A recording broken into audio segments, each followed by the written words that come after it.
Hey, Futurist, Jim Carroll from the virtual broadcast studio. Listen, I did my daily inspiration today, and I thought there was a great little story around this because there's some really good video to share. Here's what I wrote.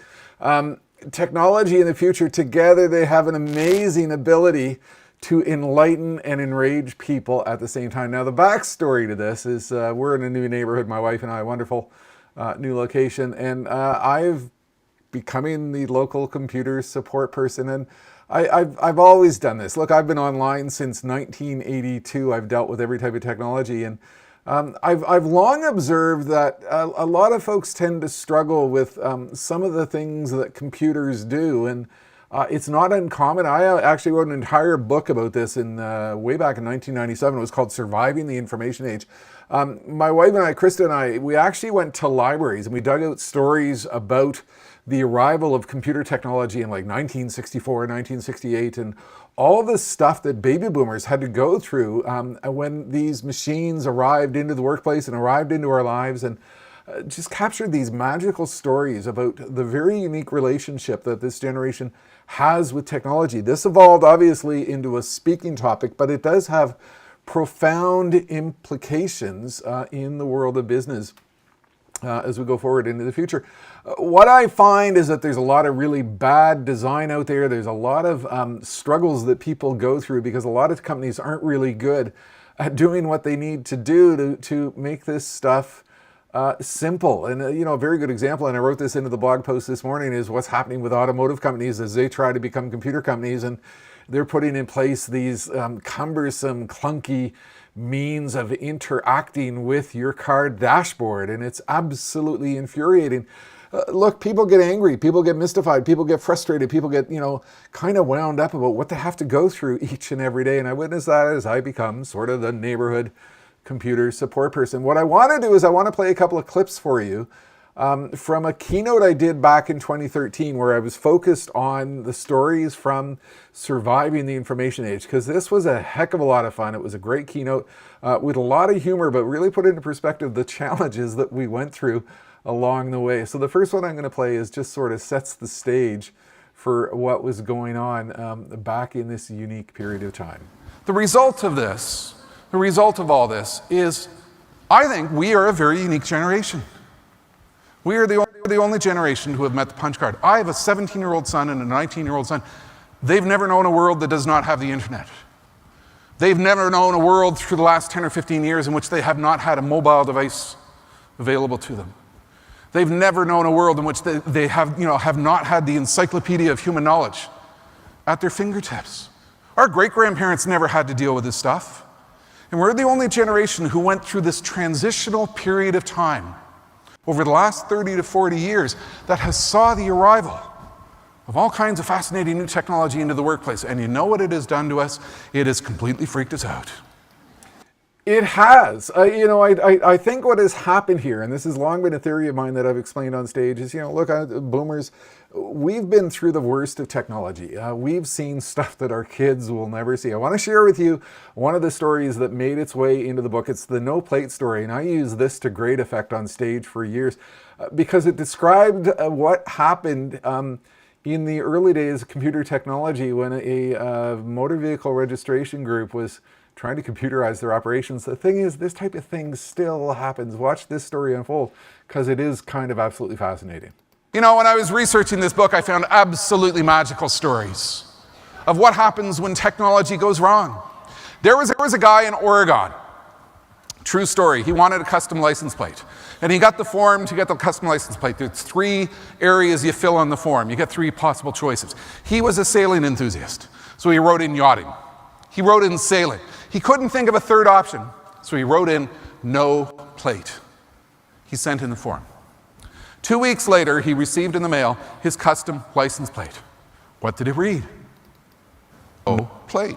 Option 1 wasn't available. Option 2 wasn't available. It went into the computer processing department. The computer logic just processed it and assigned him the license plate, no plate. He sort of figured out what was going on, thought it'd be unique, good party discussion, so he put it on his car. He started driving around.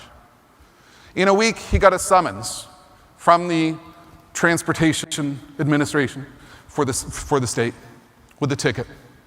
Reason for infraction, driving without a properly authorized license plate. The next day, he got 2 more. Within a week, he was receiving hundreds.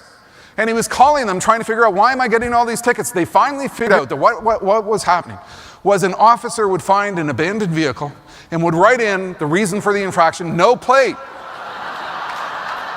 Computers only do what you tell them to do. He's the guy who owns no plate, send it to him. The thing is, I mean, this type of stuff would go on, and what happened as a result of this, it just like absolutely infuriated people.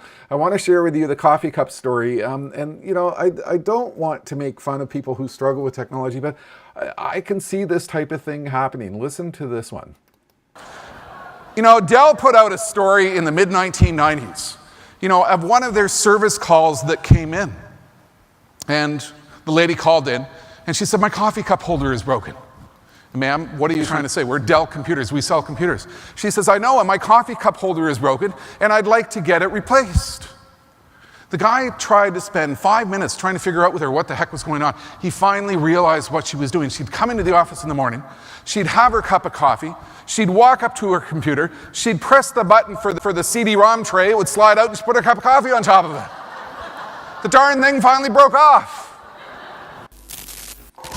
I mean, this type of stuff happens, but here's where the world changes, and this is where I explain the business implications. Kids are different. I mean, my sons are now 27 and 28.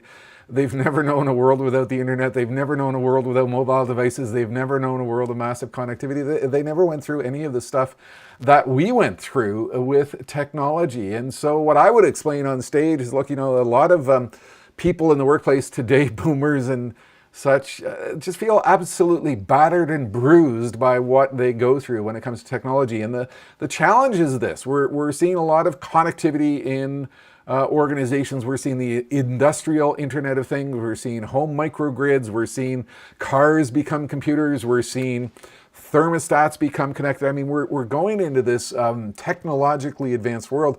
And quite honestly, a lot of vendors are doing a really lousy job at developing the design that allows humans to interact with this in a reasonable function. And so the computers don't do what you want them to do. And so we get things like the no plate story happening all over again.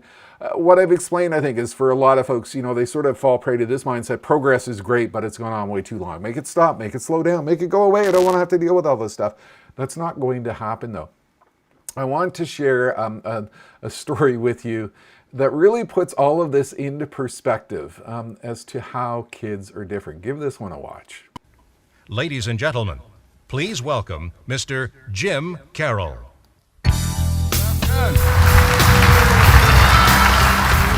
I want to talk about what we have gone through when it comes to one of the most unique voyages that any generation in the history of mankind will have gone through. And here's where we're going to start. I'm going to ask a question. And this time it's a show of hands. I want you to look around the room when I do the show of hands, because I want you to see what's going on here. How many of you, the very first computer course you ever took involved learning COBOL, BASIC, or Fortran? Hold up your hands and look around the room. We're hitting 90% here. Folks, we are the only generation in the history of mankind ever met the punch card. Our entire exposure to technology featured the phrase, do not hold, spindle, or mutilate. And we still don't know what spindle means.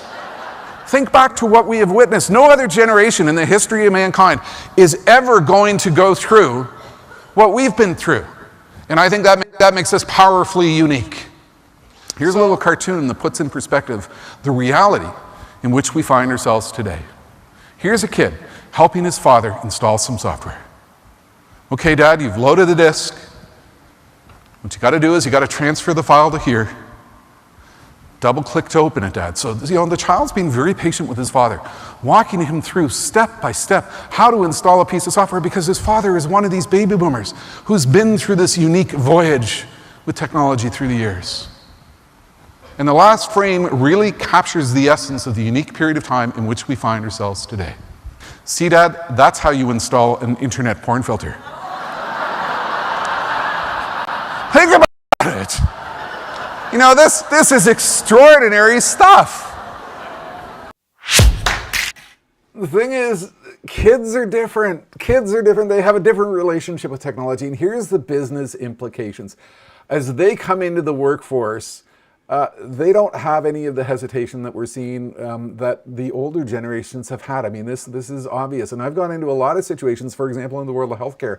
I did a talk on physician recruitment, what's involved in recruiting physicians in the 2020s. And a fascinating study, the doctors coming out today, I mean, they fully expect a massively digitized operation. Cancer care doctors are far more amenable to using advanced genomic science. They're far more open to new ways of thinking. If we think about the world of farming, the kids who are playing Farmville today will be operating the 24-hour farm of tomorrow, where we're not just farming when the sun is up, but we're farming 24 hours a day. I think what is happening here is there's profound implications that are underway as this generational transformation continues to occur. So, I mean, there's several things to think about here. I mean, there's folks who struggle with technology. There's a lot of companies doing still a really bad story of implementing technology. It just doesn't work. It frustrates people, and it's no wonder people are frustrated. But there are profound implications going forward from a business perspective as the next generation becomes far more open to new ways of working, new ways of thinking, new forms of connectivity that's obviously happening all around us, and all the disruption that is underway. It was all going back to this book that I wrote in 1997. See if I can put it up here, Surviving the Information Age. We're living in a really unique period of time with a generation that will never see any generation ever in the history of mankind go through what we've gone through. And all of this stems today from the fact that I've become the local neighborhood computer support person, and I'm having a heck of a lot of fun doing it. That's it for now. Futurist Jim Carroll from the virtual broadcast studio.